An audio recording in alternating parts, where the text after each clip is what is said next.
Okay, interesting development here, and a surprising one. Oleksandr Gvozdyk has decided to retire from boxing following his first and only defeat as a professional to Artur Beterbiev. He said, quote, "My mind is completely okay and I feel okay, and I just right now feel it was the right time to make some changes." He talked about the Stevenson fight, and some people are speculating perhaps what happened to Stevenson has influenced his own decision to retire.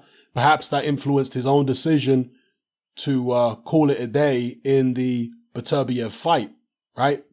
So he responded to that by saying, quote, "Going to the hospital was just a precaution," because obviously he went to the hospital after the Beterbiev fight. So going to the hospital was just a precaution because of those things that happened with fighters recently. A couple of guys died, so that's why I went. And you know, Teddy, he always wants to be sure in every situation, and he forced me to go to hospital. Not really forced me, but he told me I needed to go. Everything was good. So he's obviously talking about his trainer, Teddy Atlas. He goes on to say, "This situation, I knew I'd have to almost start over again with everything. Nobody was going to give me a chance to fight for the title right away. This is the first thing. And second one, for right now, with all the uncertainty, I felt I am 33 years old, I am healthy and I want to be healthy. I'm looking for new opportunities in my life besides boxing. I am healthy and I feel stronger than any time in my life. I'm glad to have my health. I always try to be sober. I understand for right now, why is Beterbiev supposed to give me a rematch? There was no clause in the contract, so it's up to him. But I agree, he is not supposed to give me one. If I was him, I probably wouldn't as well. He is looking forward to unifying the titles and becoming undisputed champion. Why is he supposed to look back and fight me again? I realize he has no interest in making that happen, so he is supposed to just do it for me. No, we are not friends. Somebody was prepared better. It was him. I was less prepared for this fight. Things happen, you know, stuff happens. I've been in the sport for 22 years. I established a lot of relationships with boxing people and business people as well. I'm not going to give you any comments about what I'm going to do, but believe me, I'm good. I always said, give me the best opponents. In real life, in their minds, a lot of fighters say that, but they don't do it. They see those top guys in their nightmares. Most guys say, give me this and give me that. And eventually, when it's time to take action, they say, no, something happened. I wanted to be champion and I meant it when I said I wanted to fight the best, and I am responsible for my words. So of course, I realized all the risks which I have to take, and I did. Unfortunately, it didn't work out. Okay, so I will look for something else. I became a world champion and I put my name in little letters in boxing history. That's what it means to me. He finishes up by talking about a possible return. He also has some nice words for Teddy Atlas. He said, quote, "Teddy is part of my team. Teddy is my friend, and I'm glad he supports me in the decision to retire. I'm glad that I have a relationship with Teddy even after I finish my career." And with regards to a potential return to the ring, he says, "We'll see what will happen. It all depends what will happen with my business career. Never say never, but for right now, I'm not sure what I want to do, but never say never. I'm open to negotiations. I would consider it, but it's not what I'm looking for." End quote. Pretty lengthy quote with me interjecting all the way through, but hopefully you got the gist of it. Now, the question I have to ask here, and don't take this the wrong way, he's a fighter, I respect him. But the question I have to ask is, would he be making this decision if Artur Beterbiev wasn't a professional light heavyweight and he, hadn't just lost to him? Would he be retiring? Like, let's say after Beterbiev beat him, for some reason it was Beterbiev who decided to retire and sail off into the sunset. Would Gvozdyk still be retiring now? That's the question I've got in my head, because Beterbiev beat Gvozdyk in the amateurs.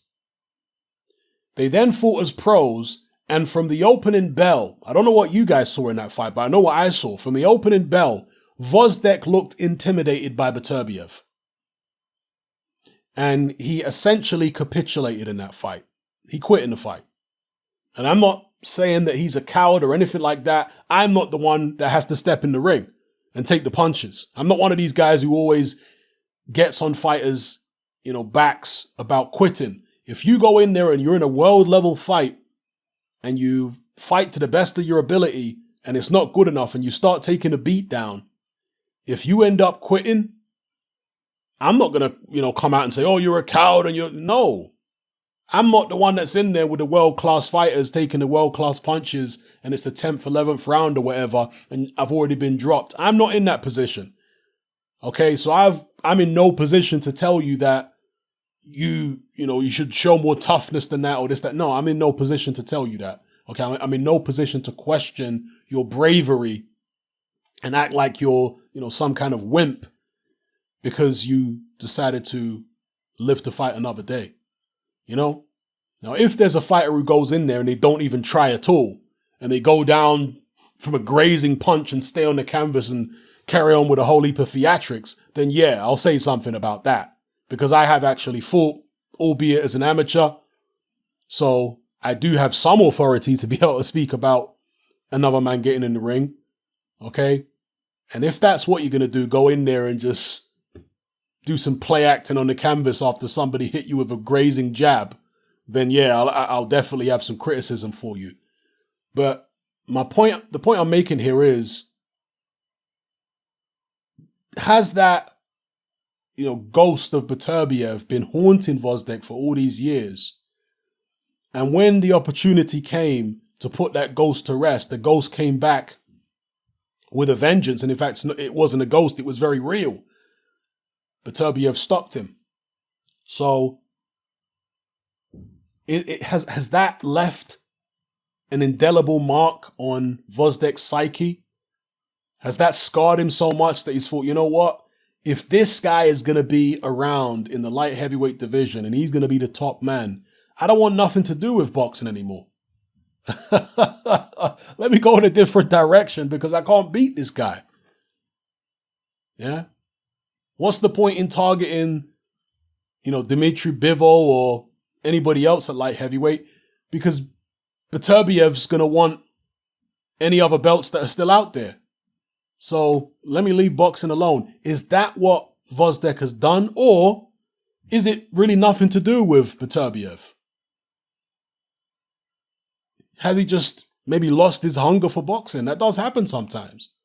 You got to figure that Gvozdyk, coming from Ukraine, a lot of these Eastern Europeans, they start boxing very, very young. And they're in hard, disciplined training from very young, all the way through these lengthy amateur careers where many of them have hundreds of fights. And then you get into the pros, and Gvozdyk hasn't had that many pro fights, but still, he's been fighting at a high level. He obviously beat Stevenson. He's in the Beterbiev fight.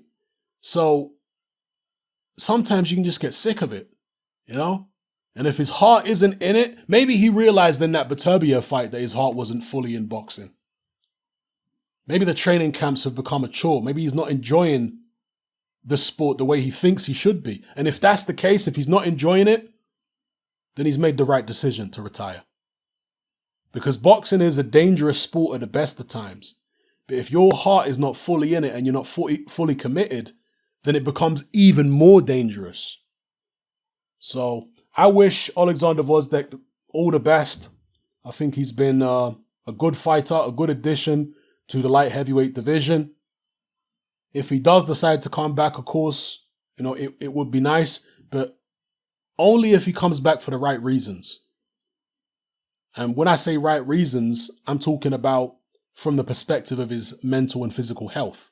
Because if he's just coming back for money, then even though it's an understandable reason, it's a little concerning, right? The right reasons as in he still loves the game. He still wants to be in there competing at the highest level. That's what I would say would be the right reason. If he decides that, yes, there's unfinished business in boxing, and after a rest, he's decided that he still has hunger for the game and he misses it, then it'll be nice to see him back.